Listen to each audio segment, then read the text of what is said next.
Now, it also means that it seems as though there was a better performance than was actually anticipated. So there is something happening in the economy.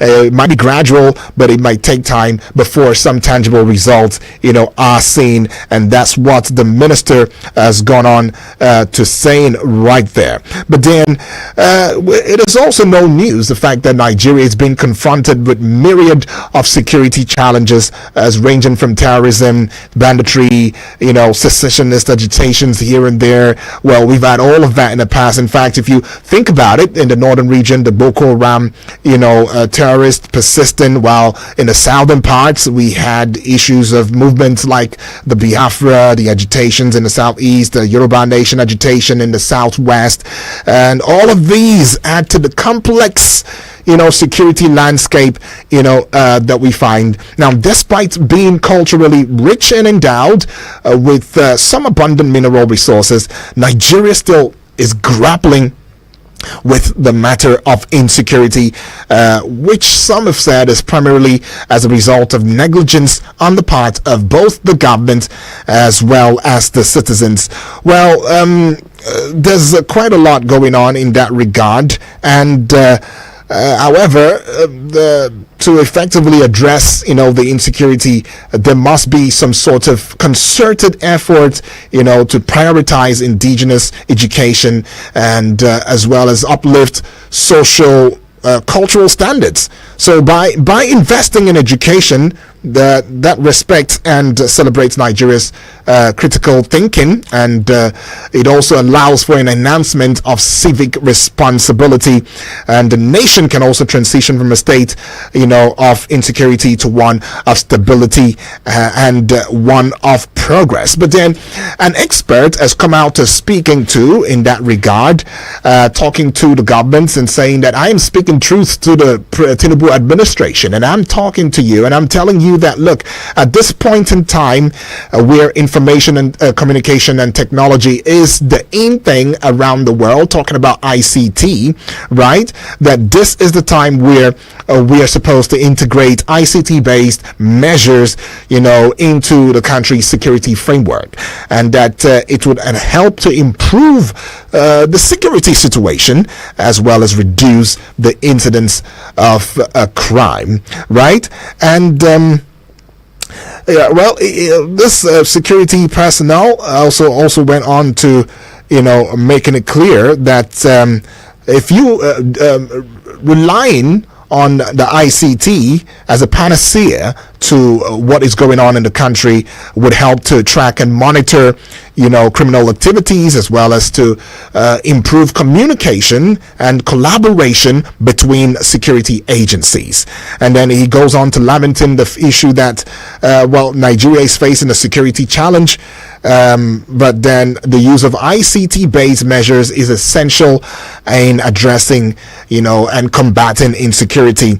But then there has also been, some talk about what strategies, should be taken. And he also goes on to saying that by integrating ICT-based strategies, such as surveilling and maybe monitoring, data analytics, and intelligence, emergency response systems, community policing platforms, border security and all of that, and even collaboration and information sharing and digital forensics into the overall security framework, that Nigeria can enhance its ability to prevent or even to very quickly respond to issues that mitigate security challenges, and also contribute to a safer and more secure environment for the Nigerian citizenry. In fact, he has made it clear that Nigeria can also leverage, ICT to foster economic development in various ways, including the e-governance, initiative, implementing e-government solutions,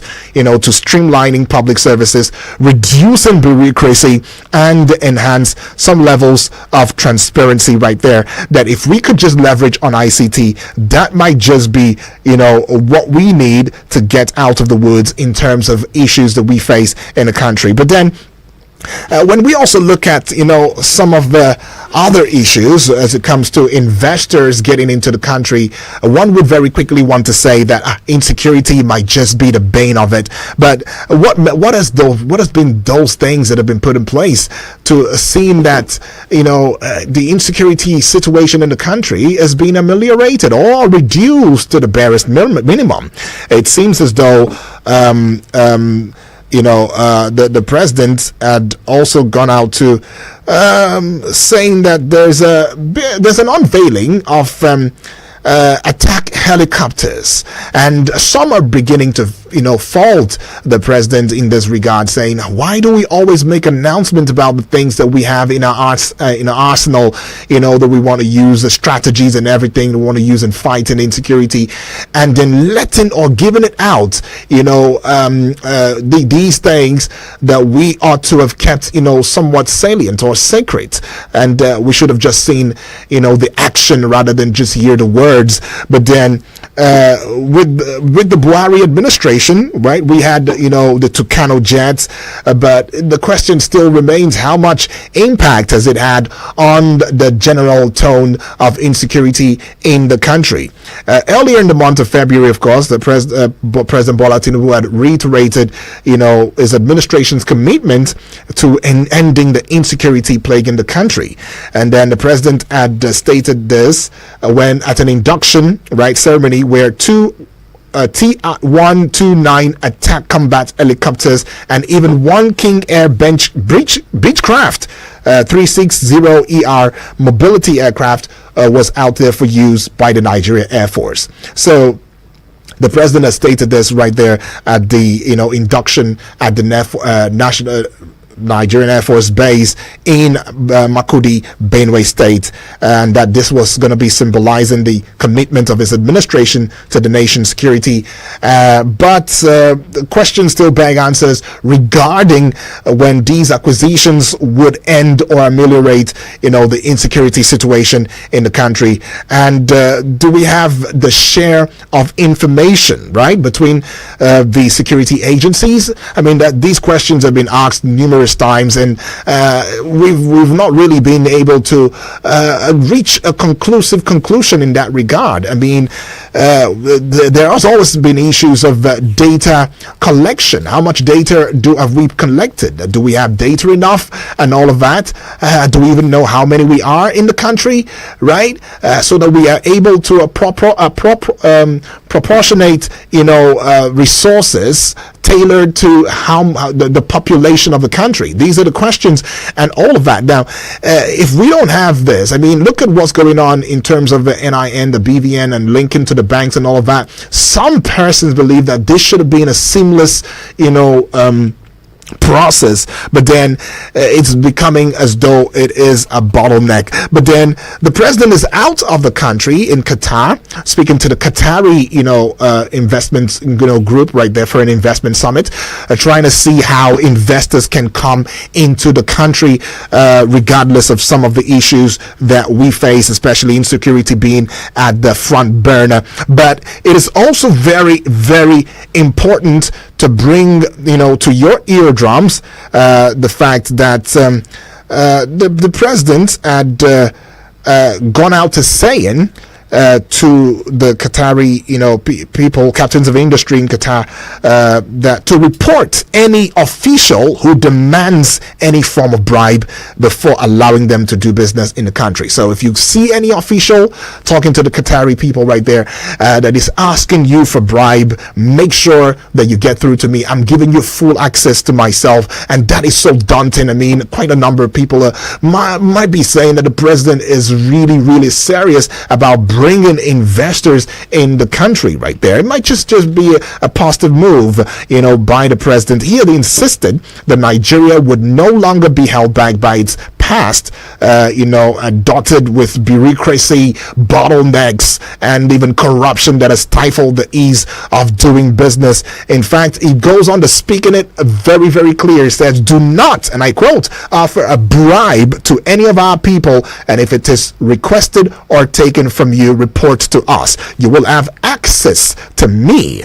And that's what he tells the Nigeria-Qatar Business Investments Forum in Doha. That was just yesterday on Sunday. Now, the special advisor to the president on media and publicity in the person of Ajurin Galali had made the statement very clear right there, and saying that look, you have free access to me, y'all can just get through to me if anybody's trying to demand things from you as a bribe and all of that. Now, the president had also assured the international business community that Nigeria was ready for serious business, as his administration would deal decisively with any and all entrenched interests in the country that undermine investors' confidence in the Nigerian economy. In fact, the president made sure to pledge to remove all bottlenecks standing in the way of profitable and legitimate enterprise. And he says, do not let perceptions become a hindrance to your will to invest. Nigeria is serious about revolutionizing investment promotion. And that's what the president told the Qatari investors, that Africa's largest economy and its systems were being reformed and upgraded. And he also asked Qatar businessmen to report any official who demands bribe. Well, that cannot be said enough, right? And then could this be the revolution that Nigeria needs to reposition her as the giant of Africa? Because as many believe, we are only giants without prowess. Like, we do not have any prowess. We don't have anything to show for it. We just keep saying that we are giants here and there, every time. But what have we been able to do with it, right? We say that we're the big brother, in the Buhari administration. I remember the then president, the then President Buhari saying that we are big brothers to Niger, we are big brothers to Burkina Faso, we're big brothers to Ghana and the neighboring, countries around us, that we are supposed to show love, show care, show support and all of that. But then there are also questions that say that charity begins at home. You don't give what you don't have. You only give what you have. Do we indeed, do we not even need these helps? Do we not need, serious help? Do we not need to collaborate and partner with international, agencies and bodies to see that some of these insecurity issues, or if not all of it, is being tackled, in the country, so that we'll be able to have a situation where, the economy will get on a free flow and we will not constantly have the free fall of Naira and all of that. But let me examine just a little bit to you as to the president's trip in the past 6 months. Well, the president has said, I'm only 9 months in office,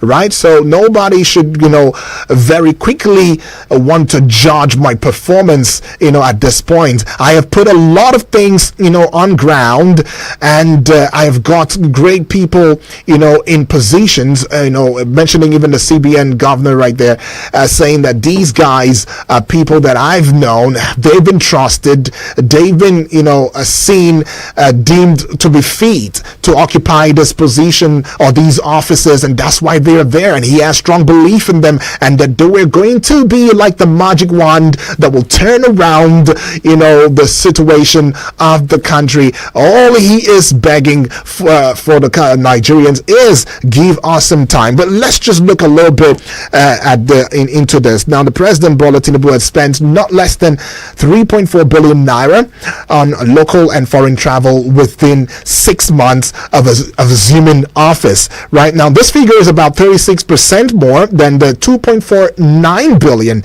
earmarked for the president's travel expenditure, and that is in the 2023 budget. Though the president inherited, the budget halfway, right? He also spent more than was apportioned, for the whole year between June and December 2023. 2023. So the president also approved the sum of 3 billion naira for the purchase of three bulletproof Mercedes Benz right there at some point, and the supply of other vehicles to the State House and all of that. Well, this is all so that his job would be done comfortably. But then last year sometime, Tinubu's government attracted public issues and concerns for sponsoring at least 1,114 delegates to the United Nations annual climate summit, that is the COP28 in Dubai, the United Arab Emirates. And then although the presidency had said that it sponsored only 422 delegates, reporters said that it spent about 2.78 billion naira on airfares and of course escorts. But however, in an effort to cut down on cost of governance, the presidency had announced as well last year the Tinubu's decision to slash by 60% is entourage size for domestic and international travel. So President Bola Tinubu has approved that anywhere he travels within this country, he will no longer accept or allow huge security delegations to be following him here and there from Abuja, and that this might attract massive bills with respect to ESTA codes and duty allowances. And this is according to the special advisor to the president on media, talking about Ajuri Ngalale, having told the nation at that time. Meanwhile, there are some checks that has also been seen. There was a civic tech platform tracking analysis of the federal government's spending has shown that a total sum of 1.15 billion naira was spent on provision for presidential trips and other related expenses. Now, and that is in the last, the first 6 months, of the president assuming office right there. So that is just what it is at that. Now, someone would want to very quickly ask, the question of, we have, subsidy removal, where some have said has been poorly managed. And then we have a state of insecurity that was even there before the subsidy removal that has brought untold hardship to the people, as well as not allowed those who are the farmers to get into the farm for productive cause, especially in states where farming is somewhat a way of life. Taken, for example, Benue State, the food basket of the nation and all of that, has been experiencing a lot of insecurity issues in times past and even up until now. And we also see the giant strides of the president, having, traveled, far and wide to countries, seeking for some levels of support, seeking for some levels of bilateral relationships, seeking for some levels of investment and investors' opportunity in the country, calling out, for these other countries to get involved with our dear country, Nigeria. And who says that Nigeria is not indeed a country for investment? Oh, yes, we are. But then these these issues, underlying issues of insecurity and even the poorly managed, subsidy removal has been the bane of it. But then there are some high hopes that this might just be the panacea, might just be the way out for the country. But I'd like to know your fears. I mean, let's be very objective about this, right? The president has, in his own way, has been able to put one or two persons, in some positions, and there has been some reform, according to the president, telling the Qatari investors right there that, look, Africa's largest economy is looking into reforming. Whether we're in the process of reforming, we're in the process of rejuvenating and allowing for, a business society that allows for good, the means of doing business, the ease of doing business in the country and all of that. But is this, enough to get the investments coming through? And some are also calling on the president, as well as the presidency, as well as agencies that are relevant to supporting our own manufacturing, small, medium enterprises as the way forward. But then what are your thoughts about all of these? Looking at the subsidy removal, looking at the insecurity that's going on, as well as looking at efforts by the president in ensuring that we have investors coming to the country, to do business and, of course, to invest in Nigeria. 0907-353-0044 is the number to call, or you call 0908-766-8888. The WhatsApp portal number is 0909-705-4450. I understand that emotions may run high, sentiments run deeply, but please, as you give your thoughts, let's be civil and responsible with it. Taking this call right now. Hello. Hello, good morning. Good morning to How are you this morning? Very well, thank you. It's your voice when you give for us this morning. When I say money, where they share, my daddy share. Thank you very much. My name not good, bless you. All right, baby. How long can we continue to talk what I say? We cannot do this for us at all. Now, so nobody blame him for this. He never pay away enter the office. But me remember, he no say he never pay away enter. Immediately enter, he say something is gone. Everything for people when we say talk of this lady say, see wetin we dey talk. If we say something is not gone, all this sufferness wey we dey suffer so, we no suppose to suffer am. Now, me lis ten for us say, me know say that fuel dey move away, e dey move, that subsidy wey e dey move. That is why price of things continue to increase today. People wey dey drive their motor before, they are no more driving. People wey dey do taxi, if you carry one thing now, they go charge you. They say subsidy is gone. Now they are using dollars. Is it me and you wey dey buy dollars? Why are they using dollars to wipe our way naira? Our naira wey we get for Nigeria no get down again. Please, can you tell president may he return that fare come back to us? If you say may nobody blame him, we no go blame you because this hardship wey we dey. I always dey tell am for this lady, no be cover. But by person, now the subsidy is gone. That is why he contribute for it. We know say what we want to do, no do well. Please, may he bring our fare come back to us. If president come out today say fare be 200 naira, you go see say price of market e go come down. No be to share food for us. Okay, me and you, they promise me and you, we say March, everything go be okay. I want you to remember president, he promise Nigeria March, everything go be okay.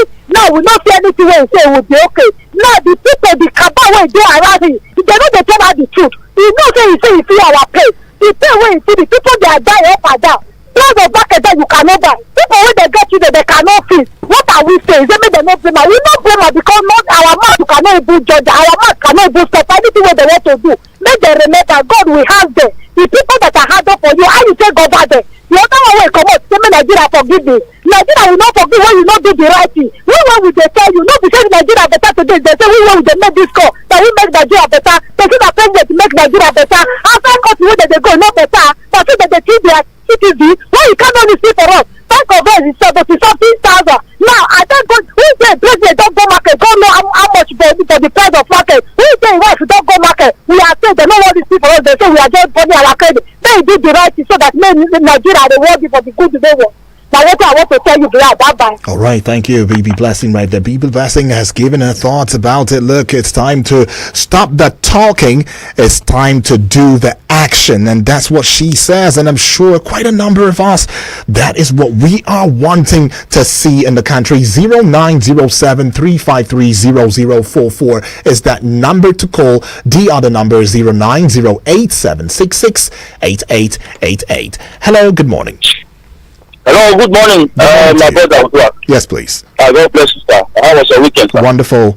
What's your name? I greet my prince wherever he is. Yes, this is who take you all the way from Nassau State. All right. Local government. Welcome aboard. Yes, Mr. Uduak, you see, sometimes I feel the way our leaders are going is not the right way. I remember before Chinese came on board that they begin to turn the economy around. They never went to countries to start asking investors to come to that country. They fixed their own thing and things began to move. And then investors on their own see that yes, it's a good environment for them to go and invest, and they will go and invest. I think the number one thing for anybody to do as a president in this country is to fix security. Hello? Yes, please go ahead. Yes, it's to fix security. Security is the one thing. When you fix security, and secondly, power, because we have a lot of companies that actually moved their production factories from here to Ghana and and other neighboring countries because of power. So I expect that you will fix security, you will fix power, and some things will not begin to fall into place. And see, we have a very big company that when we fix it, things will fall in place. I'm talking about Ajaokuta, in Lokoja, for this state. If we fix that place, it will employ millions of people and a lot of things will fall into place. We will produce iron there, we will produce cars there, so many things will be produced. So I want to say that our leaders are chasing shadow. And as long as they refuse to do the right thing and they're chasing shadow, we will continue to be where we are. See, Mr. Odua, each time we go to church on Sunday, our pastors, our imams, they will ask us to pray for our leaders. See, the kind of prayer I'm praying for our leaders now is different. What kind of prayer am I praying for them? That the ones that have good intention, that want to see us move forward, that want to see our children to come and enjoy. May God continue to give them. But the ones who have decided that they will keep on stealing money, may they die and leave that money. No. At least when they die, they will not be able to steal again, and they will not carry that one again. I've changed my prayer point. All right, so take it. We might not be able to take that on here. That's not something to wish for anybody as a prayer. But then again, it is also very, very necessary for us to speak truth to governance and expect that these, the leaders indeed hear us and do the needful, right? I know that emotions run high. I said this before. Please let us be mindful of our emotions. Hello, good morning. Mr. Daniel, good morning. Good morning to you, Obasanjo, if I'm not mistaken. Yes, it's Obasanjo from Omali. All right. Do you think your country is working? You stay in Abuja. You think your country is working? Obasanjo, it would be nice if we said it's our country, because I don't see you calling from another country. You're calling from Nigeria. Yes, that is right. So the revolution started like this. We need a good leader. We need good leaders. Not even a ruler. We need good leaders. If your country is working, how your citizens, Mr. Daniel, your citizens will go and bubble up, bring out food. They kept food. They carry food, not people. We will not call them thieves. Why? Because they are in hunger. The stomach is disturbing them. Drink water when you are hungry. See what will happen. See the reaction. Stay one day if you are fasting. Just fasting that God mandates us to do. Just fasting. How do you fast in a day? In a day, how do you talk about you don't eat today completely? You don't eat tomorrow completely. Mr. Daniel, tell me the real fact of it. People, Nigerians, the green country are packing food. Me, I will not say they are stealing food. They will.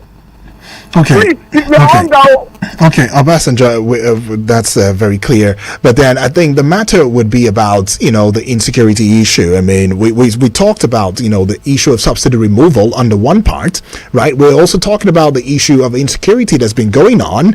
And the third, of course, is the fact that the president is also out there trying to seek for investors. And we are trying to look at whether the feasibility of this, the workability of this, and then what basically could have been done better, or should be done, to ensuring that we get investors in the country and allow for us to have a better society, right? I mean, that's just what it is. In the wake of the fact that the president has pledged, his entire self into tackling and ending the insecurity issues right there, and some efforts about acquiring one or two helicopters and all of that to ensuring that the fight is on. Some are saying that why do we always have to announce this and not just keep it on a low key and then just allow these things to come into play naturally, allowing for the respective departments or arms of the military to engage these new acquisitions into bringing the success that Nigeria wants to see, so that we end some of these insecurity in the country. And then there's always the place of intelligence sharing. How much of it have we had? I mean, in terms of intelligence sharing, have we been very, very top notch in that regard?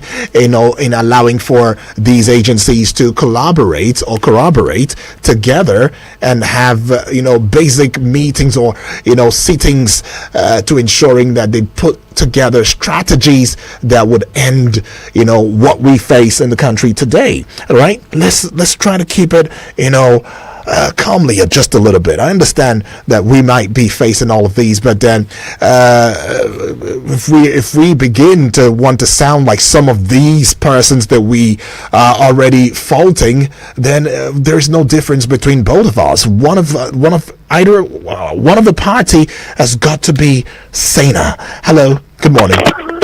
Hello. Yes, please. Good morning. Hello, good morning, sir. Yes, please. Good morning. What's your name? Yeah, it's Abdullah Mekano, sir. All right, Abdullah, welcome aboard. Thank you very much indeed, sir. How is it going, sir?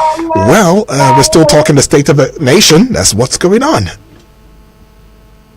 Okay, you're talking of inflation in the country. No, the state of the nation. State of the nation. Okay, the state of the nation, sir. Yes, especially looking at it from the place of, the subsidy removal, the insecurity, and as well as the president's visits outside the shores of Nigeria, calling for investments and everything.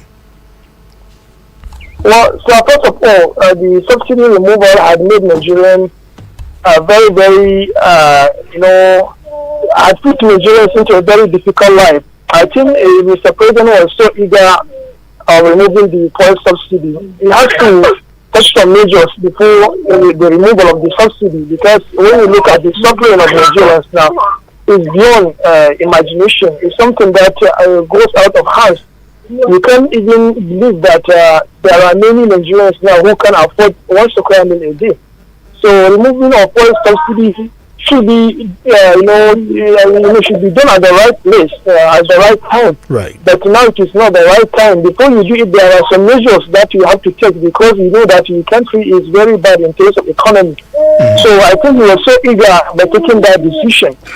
Secondly, I don't think any investor will come to Nigeria and invest at the moment, because the country doesn't have a stable economy.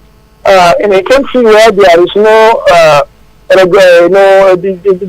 country did not regularize its economy, especially issue of forex trading. So when you call an investor to come and put money in the country, mm-hmm. I think the investment is at risk and anything can happen.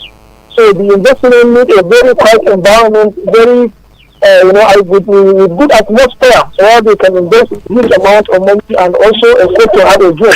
But in a state like Nigeria now, it's not easy for everyone to come and bring his huge money and invest where there is no certainty. Mm-hmm. And lastly, the issue of insecurity in the country is also saddening and alarming, because there is no any significant change that will take place without security. When you have security, you can have a sustainable economy. But in the state of insecurity, there will be no economy. And when you have insecurity, many people will lose their job, and even the factories will sit down, and people will start to leave the country. So, issue of insecurity is the biggest problem that any country will have, ever have in this world. Okay. So I think the president has to take it very serious and put things in place in order to have security economy, because you cannot have a sustainable security economy without economic security. So we need economic security first before we talk of any advancement in this country. Okay. That's my take this morning. Thank you very much. Thank you so much right there. Quite a number, of things you said right there, even though there has also been some talks about the fact that the country or this administration is still, or the government is still paying subsidy at this time. And Femi Falana had come out to, pointing to the government and saying that if you feel that you're not paying subsidy, you better come out and be transparent enough to let the Nigerians know that you're still in this business of paying subsidy. And if you are indeed paying subsidy, then you might as well want to revert to how it used to be, get back to what it was before, rather than allow for these untold hardship to get on with, Nigerians, as quite a number of people are facing a hard time. But then some economists are also saying that even though this may be the truth, that there is that gold can only come that gold can truly come if it is refined. That we are only going through the process of refinement, and in this process, there might be casualties, on the way here and there. But then we have to go through it because it is the only way forward. And we've been able to save some monies that has been channeled into some other matters that pertain to development, infrastructural development and all of that, given some allocations to states and all of that, to allowing for proper governance to get to not just the people, but then reach out to the grassroots, to those who really need or who should really feel governance. But then there is also something that is ongoing at the moment, as the Central Bank of Nigeria sells 79% of 1 trillion naira T-bills to foreign investors, right? So that is what it is. The Apex Bank said 79% of the total bids, or the equivalent of 530 million US dollars, was sold to foreign investors in the offer concluded as at last Friday, right? And that might just be something as a way out. But let's still get on to what you think about this. Hello, good morning to this. Hello? Good morning to you. Good morning, Edward. Yes, please. I'm John from Suleja. Oh, John, welcome aboard. Edward, you have a similar voice with my Prince Yanacha. Yeah. Honestly, and they are very professional at this job. Oh, thank you. All right. There is something happening in the morning. I need it to keep in check all the scholars. Okay. Please. All right. Just like Yanacha did. John, understood. Understood. I got that. The caller was insulting people. Somebody like Alamin think that he owed this content. I'm not the one that's saying all this, but I was touched the way he's insulting people. Okay, John, let's not further incite it. Let's just go straight to the point. See, that is my annoyance. I wanted to Okay, thank you so much, John, for that one. Well, then it is already fact. Please, you want to have your say, go straight to the point, and please, it's not a platform for you to defame anybody and all of that. If you've got something to say, stick to it and say it in the most civil and responsible way. I know that we are some responsible people. Hello, good morning. Yeah, good morning. Good morning to you. How are you? I'm great, thank you. What's your name? Where are you calling from? This is Comrade Haruna on the line. All right, Comrade. Let's have your thoughts. Yeah, please, what's the name again? I find it difficult to pronounce your name. Okay, Udwak is it? Or Daniel, basically. Anyone. Oh. All right. Yes. So welcome to the family. Thank you. All right, let's have your thought then. Yes.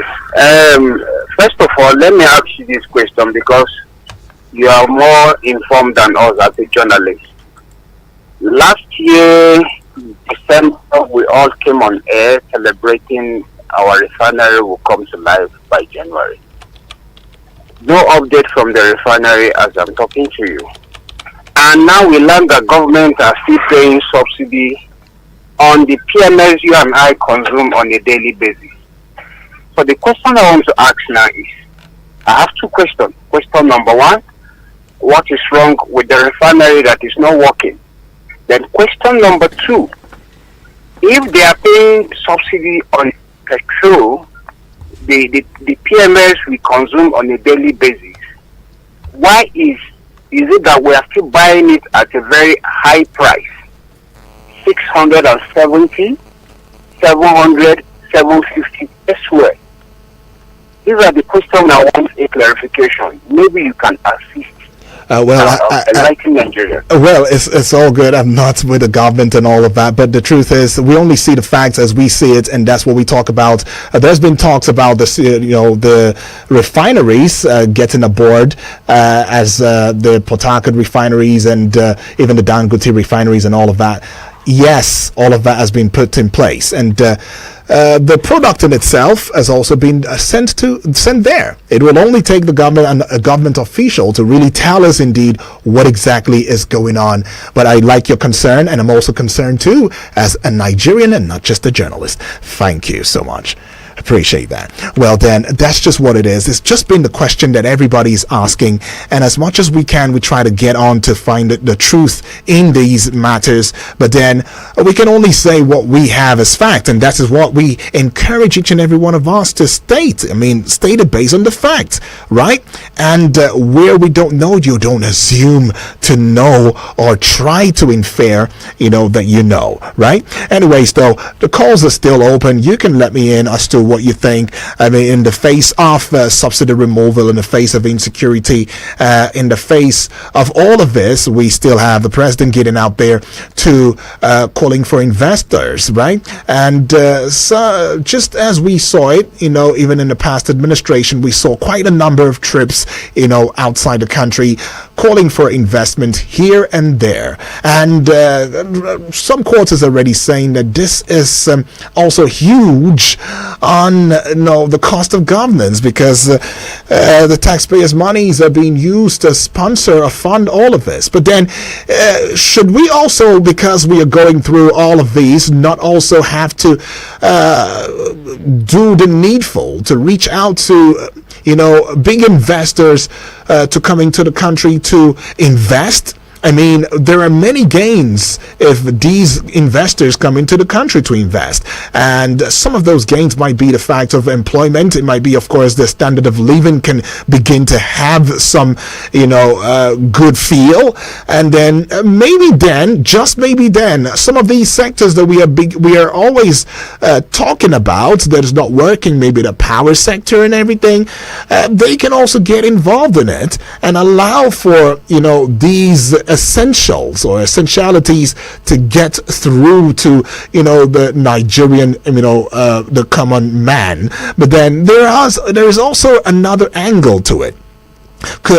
When all of these, if these investors finally come, right, should they finally come to the country and all of that, every business person wants to make profit, right? So if it gets working and all of that, would Nigerians have the purchase power to also, enjoy the merits of these investments? Is this why the NLC is also trying to hold the government at its jugular, to seeing that the government also listens, to the cries of the people in the face of what we face, and saying that, hey, it's time for us to have a review to what, is termed as the minimum wage. All of these seem to be stringed together, together right there. But then the CBN has also come out to saying that there's some sort of intervention that they also, putting out there. 79% of total bids, right, or the equivalent of $530 million US, was sold to foreign investors in the offer concluded as at last Friday. Now, Friday's auction was the first since CBN's Monetary Policy Committee meeting, which was followed by a virtual meeting with foreign portfolio investors, right there. And this investment also have some meaning. Some of the meaning is the fact that it's going to have, positive impact on reserves, meaning the selling of T-bills to foreign investors, indicating a significant inflow of foreign capital, into Nigeria that can boost, the country's foreign exchange reserves, which is quite essential for maintaining stability in the currency exchange rate, as well as meeting some external obligations. And then it could also strengthen confidence, right? Foreign investors' interest in Nigeria, T-bills suggest some levels of confidence in the country's economy, as well as the country's monetary policy. And then it could also look at matters that has to do with exchange rate dynamics, as potential exchange rate stability, the influx of foreign capital purchases can help stabilize Nigeria naira and against other currencies, and that this stability is very crucial for businesses engaging in international trade and for maintaining price levels with domestic economy. Right. Well, 0907-353-0044 is that number to call, and the other number is 0908-766-8888. Hello, good morning. Good morning. How is work? Very well, thank you. My name is Darlington. I'm calling from Cuba. All right, Darlington, welcome aboard. I don't see the reason. My take is concern the president going for Qatar. Yes. What will Qatar offer Nigeria apart from terrorism? Qatar is not a country that Nigeria should be taking help from.